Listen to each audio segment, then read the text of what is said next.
maze igihe numva nshaka kubwira abakobwa bakiri bato impamvu bakwiye kwiyitaho, yaba uko bagaragara inyuma cyangwa mu buryo bujyanye n'amarangamutima yabo cyangwa mu bitekerezo byabo no mu bukungu.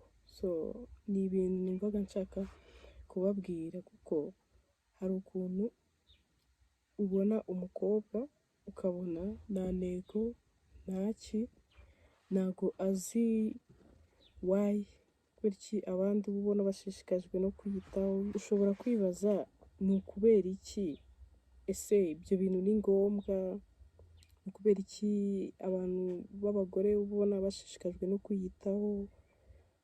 Mbese ndabizi ko ushobora kuba ubyibaza, ariko noneho reka uyu munsi nkubwire zimwe mu mpamvu nawe ukwiye kwiyitaho. Ubundi se koko kwiyitaho uko ugaragara hano inyuma, ese koko birakenewe? Birakenewe? Ubona ubikeneye cyangwa ubona gusa ubikora ugendera mu kigare ntabwo uzi impamvu yabyo? So njyewe reka nkubwire kwiyitaho birakenewe.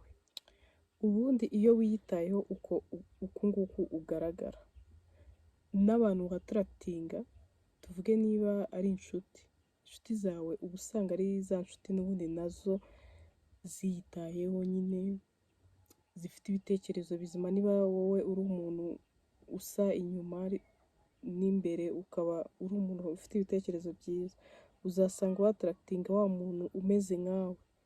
Noneho usange wa mukobwa wenda utazi kwiyitaho aratarakitinga nyine abatipe bari aho pe, bari aho basanzwe. Ukibaza se kubera iki njyewe najya natarakitinga umutipe ufatika, biba byagenze bite, bipfira hehe?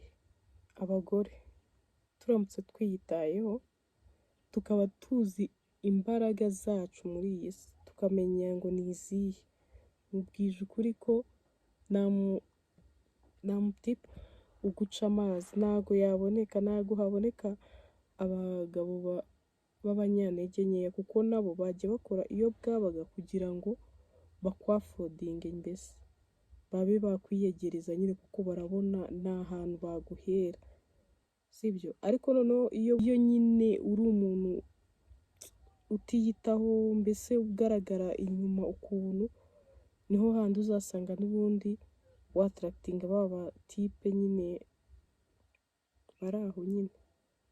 Reka ariko mbivuga, ubundi abagore twari dukwiye kwiyitaho, ugasa neza, ukaba ufite ikintu ukora, apana kwirirwa uzenguruka gusa ahantu baguhamagaye ngo uragiye, ahantu bakubwiye ngo hari kubera ikirori ngaho uragiye, ahantu bakubwiye ngo hari inzoga z'ubuntu ukaba urirutse. Oya, guhera uyu munsi tangira wicare witekerezeho. Fata umwanya wawe rero witekerezeho, umenye intego zawe ni izihe. Ibintu nk'ibyo ngiye kukubwira ibintu biraza kugufasha gutangira kwitekerezaho, ukamenya uwo uriwe, ukamenya ni iyihe mpamvu nkeneye kwiburandinga nkaba undi muntu. Ibintu niba uri umukobwa ukiri muto ukabona ntako utagira, wiyitaho, uteye neza, ariko ugasanga ba bantu watarakitinga ni abantu nyine batari kuri level yawe, wakwibaza se biba byagenze bite? Uragusanga nubwo wiyitaho ariko wenda uri wa muntu usohokera ahantu hari aho ngaho hacishije make, nyine ugasanga uracyari wa mukobwa wo kujya ku muhanda ukajya kurya ibiraha nabyo. So rero guhera uyu munsi ngiye kuguha tips uzagenderaho kandi uzambwira, zizaguha umusaruro pe. Noneho shaka jana, aka kadayari, utu tunuza two kwandikamo. Noneho numara kukabona wowe andika ibitekerezo byawe, andika ni iyihe mpamvu nshaka kuba successful, ni iyihe mpamvu nshaka kugira abantu b'ingenzi mu buzima bwanjye, nyine abantu bashobora kuzangira akamaro, ni kubera iki nshaka kwatarakitinga ba bantu beza, nyine utangire wibaza se ni kubera iki, ese koko ndabikeneye, nyine utwo tuntu byandike, wandike ese izi nzozi zanjye ndamutse nzigezeho ni iki zamfasha, wandike ibintu nk'ibyo, noneho numara kubyandika utangire ubeho ubwo buzima wifuza, mbese utangire ujye utekereza ibyo bintu ubikoreho, utangire ubikoreho, niba ari ukugaragara neza inyuma utangire ujye kuri Pinterest urebe ukuntu abantu bajyanisha imyenda, urebe ese n'icyo ukeneye, urebe utuntu nk'utwo ngutwo nyine, utangire ugende ujye ugura wenda niba ari imyenda mizima gutyo gutyo, ibyo bintu byose ugende ubirebe, uko ubyandika ari nako ubishyira mu bikorwa, icyo ni ikintu cya mbere.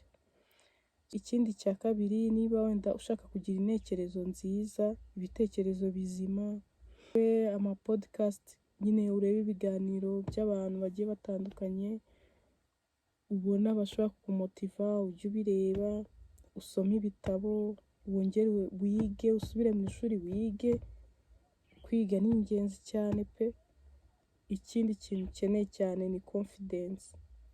Confidence ni ikintu cya mbere, kuko iyo ufite confidence ubwo uba ufite nta gucika intege, nta gihunga, mbese nta nubwo uba ufite bya bitekerezo bikubwira ngo uzatsindwa, ibi ngibi ntabwo uzabishobora, oya, kuko uriyizera, uri kumva, nta nubwo ushobora kwakira negativite, abantu bari negative mu buzima bwawe ntabwo ushobora kubumva, kuko urabizi neza ko wowe hamwe n'Imana yawe ibyo bintu uzabigeraho.